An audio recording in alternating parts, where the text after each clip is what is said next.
اعوذ باللہ من الشیطان الرجیم بسم اللہ الرحمن الرحیم رب اشرح لی صدری ویسر لی امری واحلل عقدۃ من لسانی یفقہوا قولی۔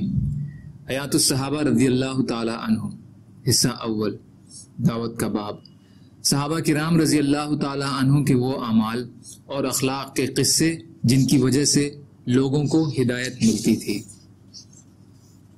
حضرت منجاب نے زیاد کے واسطے سے یہ حدیث ابن اسحاق سے اس طرح نقل کی ہے کہ ابن اسحاق کہتے ہیں کہ مجھے اسحاق بن یسار نے بنو سلمہ کے ایک آدمی سے نقل کیا ہے کہ جب بنو سلمہ کے جوان مسلمان ہو گئے تو حضرت عمرو بن جموح کی بیوی اور بیٹے مسلمان ہو گئے۔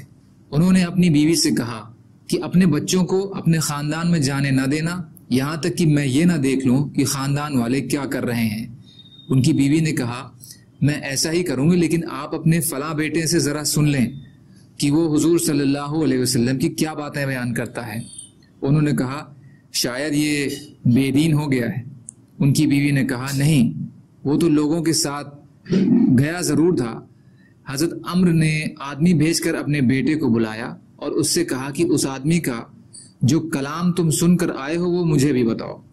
انہوں نے کہا الحمدللہ رب العالمین سے لے کر صراط المستقیم تک سورہ فاتحہ پڑھ کر سنائی۔ تو انہوں نے کہا یہ تو کیا ہی حسین اور جمیل کلام ہے، اور کیا ان کا سارا کلام ایسا ہی ہے؟ بیٹے نے کہا ابا جان اس سے بھی زیادہ اچھا ہے، آپ کی قوم کے اکثر لوگ ان سے بیعت ہو چکے ہیں، آپ بھی ان سے بیعت ہو جائیے۔ انہوں نے کہا پہلے میں منات بت سے مشورہ کر کے دیکھ لوں کہ وہ کیا کہتا ہے، پھر میں فیصلہ کروں گا۔ راوی کہتے ہیں کہ یہ لوگ جب منات سے بات کرنا چاہتے تھے تو منات کے پیچھے ایک بوڑھی عورت کو کھڑا کر دیتے تھے جو منات کی طرف سے جواب دیا کرتی تھی، اس لیے اس بت کے پاس مشورہ لینے گئے۔ بوڑھی عورت کو وہاں سے چلتا کر دیا گیا۔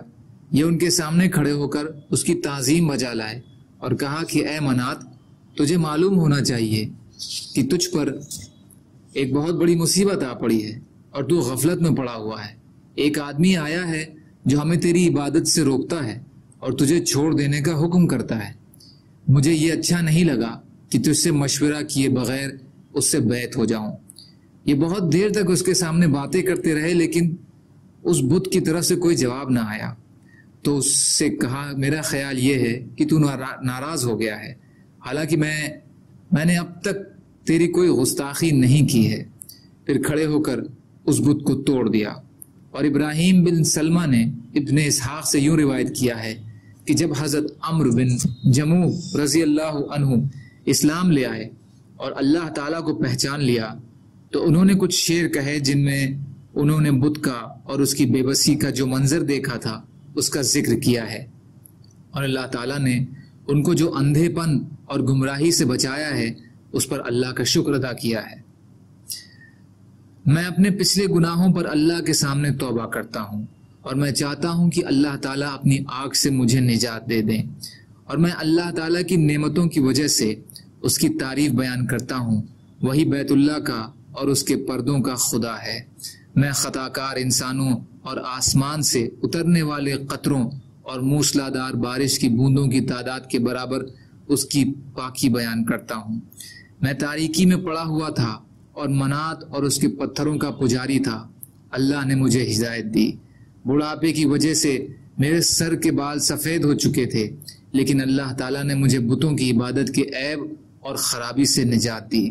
میں تو تاریکی میں بالکل ہلاک ہونے والا تھا، لیکن اللہ تعالیٰ نے مجھے اپنی قدرت سے اس سے بچا لیا۔ جب تک میں زندہ رہوں گا اس کی تعریف اور اس کا شکر ادا کرتا رہوں گا۔ وہ تمام مخلوق کا خدا اور مخلوق کی خرابیوں کو ٹھیک کرنے والا ہے۔ ان شعروں کو کہنے سے میرا مقصد یہ ہے کہ مجھے اللہ کے گھر جنت میں اس کا پڑوس نصیب ہو جائے۔ میں اپنے بت منات کی برائی میں یہ شعر کہے اللہ کی قسم اگر تو سچا معبود ہوتا تو کتے کے ساتھ ایک رسی میں بندھا ہوا کنویں میں پڑا ہوا نہ ہوتا۔ اس پر افسوس ہے کہ تو معبود ہونے کے باوجود ذلیل و خوار اس جگہ پڑا ہوا تھا۔ جب ہم نے تیرے انتہائی برے نقصان کو معلوم کر لیا، اللہ نے ہی مجھے اس سے پہلے بچا لیا کہ میں قبر کی اندھیری میں پڑا ہوا ہوتا۔ تمام تعریفیں اللہ کے لیے ہیں جو سب سے بہتر، بڑے احسانوں والا، عطیہ دینے والا، روزی دینے والا، جو ہر طرح کی عادتوں کا بدلہ دینے والا ہے، واقعی بیان کرتے ہیں۔ حضرت ابو درداء رضی اللہ تعالی عنہ کے بارے میں بیان کیا گیا کہ وہ اپنے گھرانے میں سب سے آخر میں مسلمان ہوئے۔ وہ اپنے بت کی عبادت میں برابر لگے رہے۔ انہوں نے اس بت پر ایک رومال ڈالا ہوا تھا۔ حضرت عبداللہ بن رواحہ رضی اللہ عنہ زمانہ جاہلیت سے ان کے بھائی بنے ہوئے تھے۔ وہ ان کے پاس آ کر ان کو اسلام کی دعوت دیا کرتے تھے۔ یہ ہر دفعہ انکار کر دیتے۔ ایک دن حضرت عبداللہ نے دیکھا کہ ابو درداء رضی اللہ عنہ گھر سے باہر جا رہے ہیں۔ وہ ان کے بعد ان کے گھر میں ان کی بیوی کو بتائے بغیر داخل ہو گئے اور وہ اپنے سر میں کنگھی کر رہی تھیں اور اس سے پوچھا کہ ابو درداء کہاں ہے؟ ان کی بیوی نے کہا آپ کے بھائی ابھی باہر گئے ہیں۔ حضرت ابو درداء نے جس کمرے میں بت رکھا ہوا تھا یہ اس میں کلہاڑی لے کر گئے اور اس بت کو نیچے گرا کر اس کے ٹکڑے کرنے لگے اور تمام شیطانوں اور بتوں کے نام لے کر آہستہ آہستہ یہ کہہ کر گنگنا رہے تھے، اس کا ترجمہ ہے ذرا غور سے سنو، اللہ کے ساتھ جس کو بھی پکارا جاتا ہے وہ باطل اور بیکار ہے، اور اس بت کے ٹکڑے ٹکڑے کر کے باہر آ گئے۔ جب وہ بت کو توڑ رہے تھے تو حضرت ابو درداء کی بیوی نے کلہاڑے کی آواز سن لی تو وہ چلائی اور کہا اے ابن رواحہ تم نے تو مجھے مار ڈالا۔ حضرت عبداللہ ابھی گھر سے نکلے ہی تھے کہ اتنے میں حضرت ابو درداء اپنے گھر واپس آ گئے۔ انہوں نے دیکھا کہ ان کی بیوی بیٹھی ہوئی ان سے ڈر کر رو رہی ہے۔ انہوں نے بیوی سے پوچھا تجھے کیا ہوا ہے؟ اس نے بتایا تمہارے بھائی عبداللہ بن رواحہ یہاں آئے تھے اور دیکھو یہ کیا کر گئے ہیں۔ اسے دیکھ کر ایک دفعہ تو حضرت ابو درداء کو بڑا غصہ آیا، لیکن پھر انہوں نے اپنے دل میں سوچا اور کہا کہ اگر اس بت میں کچھ بھلائی ہوتی تو یہ اپنا بچاؤ تو خود کر لیتا۔ حضرت عبداللہ بن رواحہ کو لے کر حضور صلی اللہ علیہ وسلم کی خدمت میں گئے اور مسلمان ہو گئے۔ مستدرک حاکم حصہ 3 پیج نمبر 336۔ سبحان اللہ وبحمدہ سبحانک اللہم وبحمدک اشہد ان لا الہ الا انت استغفرک واتوب الیک۔ سبحان ربک رب العزت عما یصفون وسلام علی المرسلین والحمد للہ رب العالمین برحمتک یا ارحم الراحمین۔ لا الہ الا اللہ محمد رسول اللہ۔